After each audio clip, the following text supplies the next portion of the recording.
Today we will discuss about vapour pressure of liquid. आज की video में हम आपको किसी लिक्विड के वेपर प्रेशर के बारे में बताएंगे। इसके बाद नेक्स्ट वीडियो में बताएंगे आपको Raoult's law, that is most important. तो सभी समझो हमारी बात को कि what is the vapour pressure of a liquid, कि किसी लिक्विड का वेपर प्रेशर क्या होता है।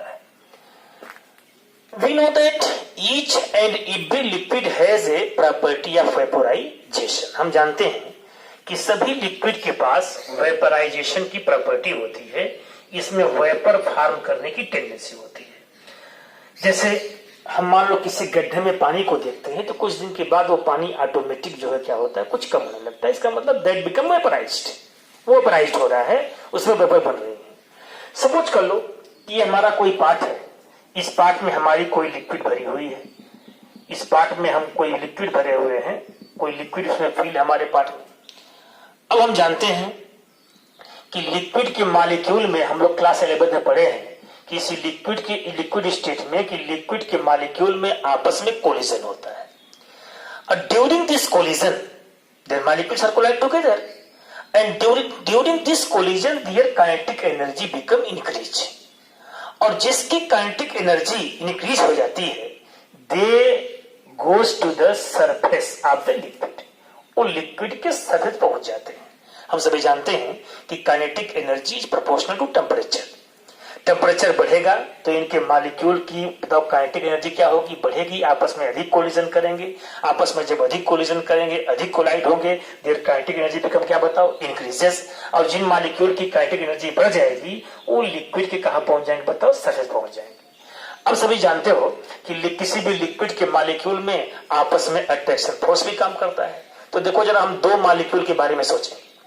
एक मॉलिक्यूल हमारा यहाँ इंटीरियर में है, इसके बारे में सोचते हैं। एक मॉलिक्यूल हमारा सरफेस पर, इसके बारे में सोचते हैं। जो मॉलिक्यूल हमारा इंटीरियर में है, अब देखो ये इस मॉलिक्यूल से अट्रैक्शन फोर्स काम करेगा, यहाँ भी अट्रैक्शन फोर्स काम करेगा, यहाँ भी अट्रैक्शन फोर्स काम करेगा, यहाँ भी अट्रैक्शन फोर्स काम करेगा, यहाँ भी अट्रैक्शन फोर्स काम करेगा, यहाँ भी अट्रैक्शन फोर्स काम करेगा। तो इस मॉलिक्यूल पर जो नेट अट्रैक्शन फोर्स है दैट बिकम कैंसिल आउट, वो तो कैंसिल हो गया। लेकिन जो मॉलिक्यूल हमारा सरफेस पर है उसके लिए यहां से तो अट्रैक्शन फोर्स काम करेगा, यहां से तो काम करेगा, यहां से तो काम करेगा, लेकिन इस एरिया में कोई अट्रैक्शन फोर्स काम नहीं करेगा। तो ये मॉलिक्यूल जो कि काइनेटिक एनर्जी कैसी हायर है, जिसको खींचने वाले कैसे कम है, तो this molecule escape from the surface, ये सरफेस से बताओ क्या हो जाएगा, एस्केप कर जाएगा, निकल जाएगा, और दिस बिकम क्या बताओ, वेपराइज्ड। अब वेपर बन के बताओ कहां जाएगा, ये एटमॉस्फेयर में चला जाएगा, एटमॉस्फेयर में चला जाएगा वेपर बन के। अब किसी भी लिक्विड का वेपराइजेशन डिपेंड करता है कई फैक्टर पे, ये टेम्परेचर पे। टेम्परेचर बढ़ाने पर इसका वेपराइजेशन क्या हो जाएगा, बढ़ जाएगा।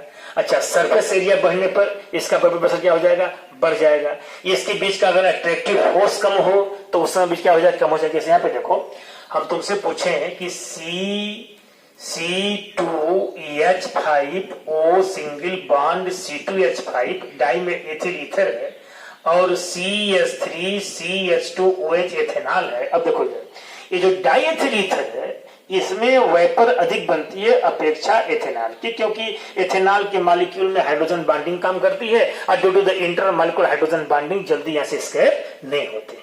तो ये तो बात रही वेपर की। हम लोग जान गए कि लिक्विड के पास वेपर फॉर्म करने की बताओ क्या टेंडेंसी होती है। Each and every liquid have a property of vaporisation. अब हमको पढ़ना इसमें क्या है, हमको पढ़ना इसमें वेपर प्रेशर। आइए अब आपको हम बताते हैं किसी लिक्विड का वेपर प्रेशर क्या होता है। अब देखो ये लिक्विड अगर ये पार्ट अगर ओपन है तब तो यहां से इसके मॉलिक्यूल एस्केप होकर कहां जाएंगे बताओ, एटमॉस्फेयर में चले जाएंगे। लेकिन अगर इसके ऊपर से हम एक बेल जार लगा दें, एक यहाँ पे ढक्कन लगा दें इसके ऊपर से, इसको ढक दे इस लिक्विड को एक पार्ट से, तो अब क्या होगा देखो इधर इसके मॉलिक्यूल यहाँ से एस्केप होंगे और एस्केप होकर जाके यहाँ पे इकट्ठा होना शुरू हो जाएंगे। वेपर बनेगी, इसके मॉलिक्यूल यहाँ से जाके बताओ क्या हो जाएंगे, वेपर बना के यहाँ पे इकट्ठा हो जाएंगे। ये बताओ क्या हो रहा है, ये हो रहा है वेपोराइजेशन, ये हो रहा है वेपोराइजेशन, इसकी बन रही वेपर, ये वेपर है। अब जब इसके मॉलिक्यूल के नंबर्स बढ़ते जाएंगे, पहले तो होगा खाली वेपराइजेशन, और जब इसके मॉलिक्यूल बढ़ते जाएंगे तो दे बिकम क्या बताओ कंडेंस। अब देखो यहां से इसकी वेपर जो बनेगी बताओ क्या हो जाएंगे, ये कंडेंस होते जाएंगे, ये फिर नीचे गिर जाएंगे। तो दिस बिकम क्या बताओ, दिस बिकम कंडन क्या बताओ सेशन। अब देखो पहले तो खाली वेपरेशन होगा और जब इसके मॉलिक्यूल जो बढ़ जाएंगे बढ़ जाएंगे बढ़ जाएंगे बढ़ जाएंगे तो दे बिकम क्या बताओ कंडेंस। इसमें बताओ क्या होगा, कंडेंसेशन होगा। अब एक समय ऐसा आएगा कि जिस रेट से वेपराइजेशन होगा उस रेट से कंडेंसेशन होगा। एक समय ऐसा आएगा कि वेपराइजेशन और कंडेंसेशन में इक्विलिब्रियम हो जाएगी। क्या हो जाएगी, इक्विलिब्रियम। देखो यहां पे दिस इज ए लिक्विड और ये क्या बना बताओ, वेपर।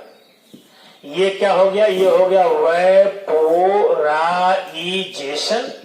और जब ये कंडेंस करके नीचे आएगी तो दिस बिकम क्या बताओ कंडेंसेशन।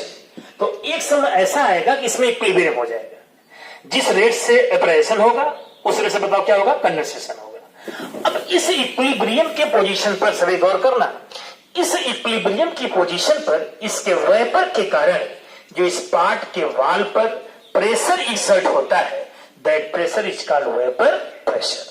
आपसे कोई पूछे कि व्हाट इज वेपर प्रेशर तो आप कहेंगे the pressure exerted by the vapour at the equilibrium of evaporation and condensation is known as a vapour pressure. Condensation और वेपराइजेशन और कंडेंसेशन के इक्विलिब्रियम पर किसी लिक्विड के वेपर के कारण due to the vapour of the liquid जो इसके पार्ट के वाल पर प्रेशर एक्सर्ट होता है, that pressure is called vapour pressure. It is okay और नॉट?